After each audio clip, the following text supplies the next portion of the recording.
Bu telefonların korpusu biraz daha qalın idi və 7000 seriyalı alüminiumdan hazırlanmışdı. Yəni artıq əvvəlki kimi asan əyilmirdi. Yeniliklər də kifayət qədər maraqlı idi. İlk dəfə Siri-ni "Hey Siri" deyərək əllə toxunmadan çağırmaq mümkün oldu. Və tamamilə yeni bir texnologiya ortaya çıxdı. 3D Touch. Bu sistem sensor və xüsusi motorun köməyi ilə ekrana basma gücünü anlayırdı və kontekst menyularını açmağa imkan verirdi. Sadəcə ikonaya biraz daha möhkəm basırsan, kamera açılır, əlavə ayarlar çıxır.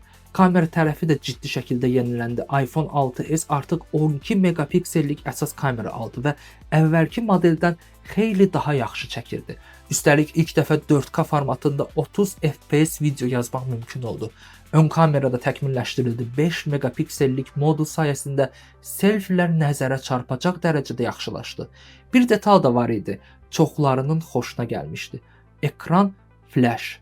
Ətraf qaranlıq olanda ekran özü üzünü işıqlandırırdı və ön kamera ilə daha yaxşı şəkil çəkmək mümkün olurdu.